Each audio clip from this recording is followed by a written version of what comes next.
이 토론회에서 가장 마이너스를 본 분은 이재명 후보다라고 생각을 해요.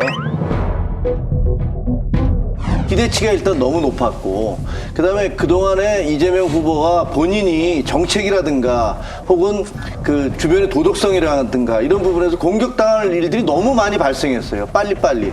예를 들면 당장 무슨 뭐 성남 FC에 대한 것도 그렇고, 호남에 가서 한 얘기와 또 영남에 가서 한 얘기가 완전히 다르고, 정책도 계속 뭐 하겠다고 했다가 안 하겠다고 했다가 뭐 이런 식의 얘기들을 계속했기 때문에 본인이 공격을 받을 요소를 너무나 많이 쌓아놓은 거예요. 그런 것을 지적당하면 아플 수밖에 없죠. 저는 저희 당 또 이재명 후보 입장에서 말씀을 좀 드리겠습니다.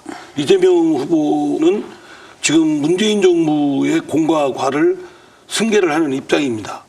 공이 있다면 그건 계속 개성 발전하겠다. 부동산 정책 등 원전 정책 뭐 이런 것들에 대한 비판을 국민들로부터 많이 받았지 않습니까? 그거에 대한 정책적 수정 보완입니다. 이 후보님 문재인 정권의 후계자 맞으시죠? 후계자는 아니죠. 새로운 이재명 정부를 만들고자 하는 것이죠. 그러면 문재인 정권의 부동산 정책에 대해서 몇 점 주시겠습니까?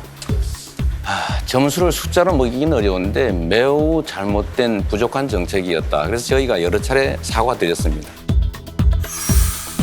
역시 윤석열 후보는 국정을 두루 살피고 이끌어 나갈 리더십을 식견이나 경륜은 좀 매우 미흡하다.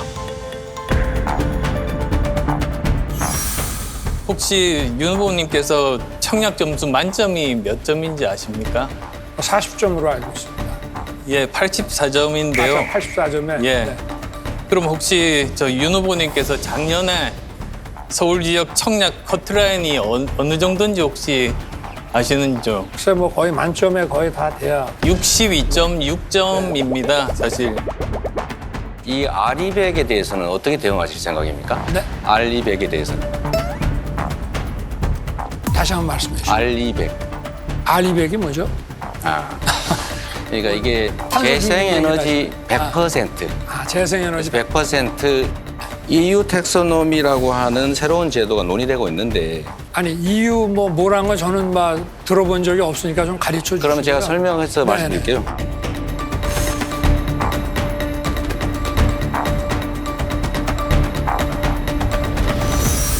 그렇다고 그게 하루 이틀 뭐 책 보고 서류 보고 옆에서 사람들이 코치해 준다고 해서 당장 담을 수 있는 것은 아니다. 이런 점을 국민들이 이제 윤석열 후보에 대해서 걱정하는 거죠. 계속 평생 동안 검사만 또 특수부 검사만 해왔고 다양한 이해관계 여러 가지 현상들을 조정해내고 타협해내고 이끌어내야 되는 정치권의 입장에서 볼 때는 좀 너무 경험이 짧다라는 것이 윤석열 후보가 갖고 있는 근본적인 결함이라고 저는 한계라고 생각합니다. 그게 토론회에서 드러났고.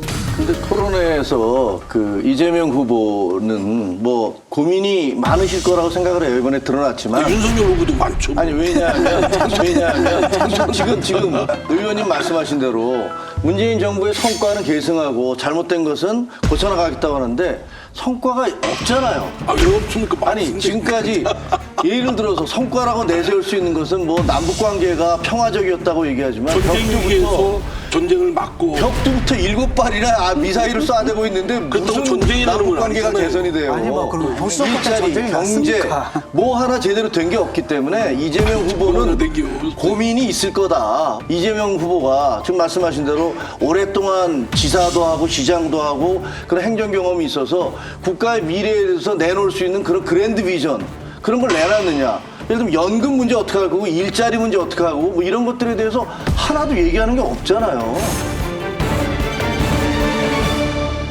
문제가 되는 게 이제 좀 전에 그런 부분이거든요. 이분이 갖고 있는 경제관념이나 국가운영관념이라는 게 약간 로빈훗주의예요. 쉽게 말하면은 불평등을 해소하는 건 가진 자들이 너무나 많이 가졌기 때문이다. 그러니까 그들로부터 세금을 때려가지고 그 돈을 뺏어서 가난한 사람들 현금으로 나눠주자. 그렇기 때문에 걱정이 되는 겁니다. 이런 게. 가장 위험한 후보로 보는 거죠. 그러니까 시장과 지사를 해서 국정 철학이 있을 것이다. 이재명 시장이 있었던 성남을 보면요. 지금 성남 FC 사건도 그렇고 대장동 사건도 그렇고요. 못할 게 없었어요. 백현동 사건도 그렇고. 그때는 기초단체장 아무도 검증하지 않아요. 기초단체장이 말하면 그 지역의 지역 언론도 거기에 복종하는 그런 시스템이었어요. 그러니까 최근에 김혜경 여사의 그 뭐 불법 의전 얘기도 나오는 거 아닙니까? 이분이 과연 국정을 운영할 수 있느냐. 그리고 도지사와 시장을 했다는 것이 바로 국정 운영을 하는 철학을 제대로 갖춰 있느냐를 보여주지 않는다는 거는 최근에 공약을 왔다 갔다 하는 거 보면 알 수 있어요. 그 공약 자체가 모순이에요. 성장 담론 얘기하면서 국토세, 탄소세 지금 다 세금 올린다는 건 또 같이 가요. 부동산 공급 확대하겠다면서 또 토지세, 국토보유세 또 부과한다 그래요.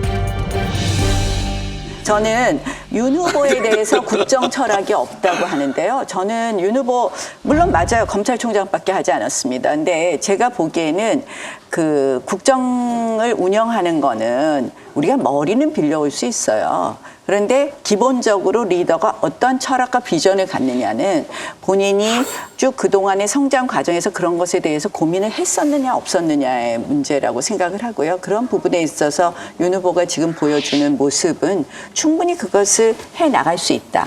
그다음에 이제 또 하나는요. 저는 저 오늘 좀 길게 말할게요. 얘기하고 그다음에 해주세요. 적어두셔야 돼요. 적어놓으세요. 뭐 리더의 가장 중요한 덕목은 품성이라고 생각을 해요. 품성. 그래서 이재명 후보가 지금 계속 박스권에 갇힌 이유는 하나는 신뢰할 수 없다. 또 하나는 품성의 문제라고 생각을 합니다. 우리가 이제 욕설 녹음 그거 하나만의 문제가 아니라 그동안의 시장으로서 보여준 여러 가지 모습이 그런 면에서 국민들에게 신뢰 주기 어렵다. 그래서 우리말로는 결국은 품성이라고 번역된 책이 하나 있어요. 미국의 전문가 10명이 미국 역대 대통령 품성과 성과를 비교한 책인데 그 책에 보면은 영리함은 빌려올 수 있고 지식은 빌려올 수 있지만 품성은 빌려올 수 없다. 그래서 품성이 훌륭한 대통령이 역시 성과도 좋았다 이런 겁니다. 그래서 그런 면에서 이재명 후보에 대해서는 더 이상 국민들의 지지가 올라갈 것 같지는 않다. 이렇게 말씀드립니다. 걱정해 주셔서 감사드리고 다만 박스권에 갇혀 있는 건 윤석열 후보도 똑같은 입장이니까 뭐 너무 큰 걱정은 안 해줬으면 좋겠습니다. 욕설 파문은 본인이 10여 년 전에 불행한 가족 사이에서 본인이 부족함, 잘못됨으로 인한 것이람을 인정하고 지금도 눈물을 토해내면서 잘못했다고 하고 있습니다. 국토보유세 부분은 본인이 국토보유세를 걷어서 기본소득의 재원으로 마련해서 하자라는 안을 제시를 했습니다.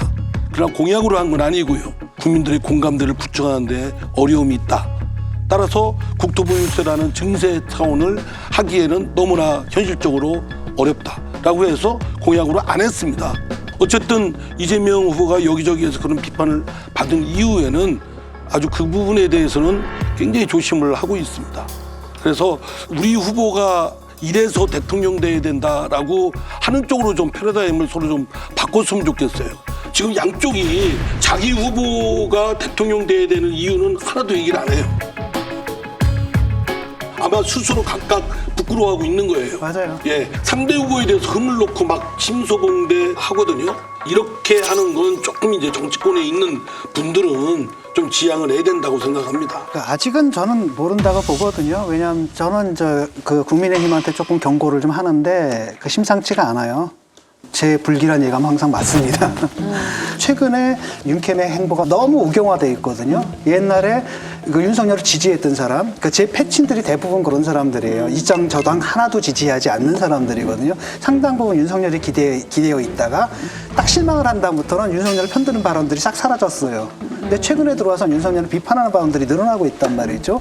이런 경향이 굉장히 그 중요한 부분이라고 봐요. 왜냐하면 이럴 경우에 이 사람들이 다시 아유 그래도 썩어도 준치라고 역시 민주당 아니야?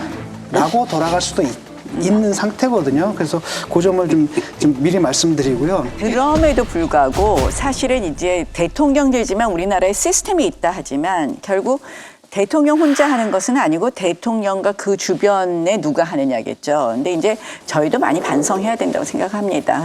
그러나 지금 이제 민주당도 급하니까 586 용태론을 내걸었는데 아무도 용태하지 않거든요. 지금 송영길 대표만 하고 아무도 하지 않습니다.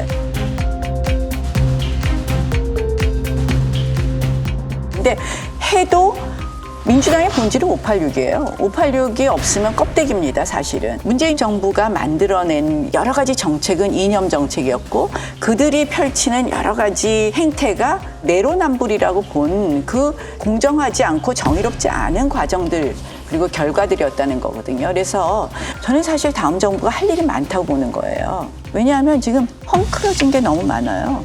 뭐 지금 검찰, 법원 뭐 이런 것부터 시작해서 실질적으로 이 공정하지 않게 헝클어진 것을 바로잡으려면 결국은 절차대로 법대로고요. 그런 면에서 저는 윤 후보가 잘할 수 있다. 586에 대해서 이제 비판을 하셨는데 국힘을 좀 제가 비판을 해볼게요. 지금 국힘 상황은 어떤 상황이냐면 6070 옛날 사람들이거든요. 생각 하나도 안 달라요. 안 달라졌어요. 그게 이제 이른바 윤핵관이라고 불리는 사람들이고 그들이 지금 캠프를 장악을 하고 있는 거고 거기에 지금 2030이 붙었는데 2030의 남성들 그것들 중에서도 남성들 중에서도 특히 안티페미 쉽게 말하면 자기들이 갖고 있는 모든 불만, 불안 고통 이것의 원인을 여성으로 지목을 하는 잘못된 생각을 하는 사람들이 붙어 있어가지고 감정적인 선동에 반응하는 그런 사람들이 붙어 있단 말이죠. 근데 이런 사람들을 가지고 어떻게 통치가 가능할까? 지금 말씀하신 대로 국민의힘도 문제가 많아요. 그런데 젊은 사람들한테 만나서 얘기를 들어보면 이런 얘기를 해요. 어쨌든 거기는 이준석이가 당대표가 됐잖아. 라는 얘기를 해요. 아마 나경원 의원님한테 조금 죄송하긴 한데. 그런데 그런 얘기를 하면서 이준석이 보니까 뭐 저 윤석열 후보하고도 맞짱 뜨던데 뭐 그런 식으로. 그래서 뭐 자기가 주장하는 거 막 얘기하잖아. 민주당에서는 그런 의원들이 있나? 그 당에 대해서 뭐라고 문제가 있다는 것을 비판하는 의원들이 있나?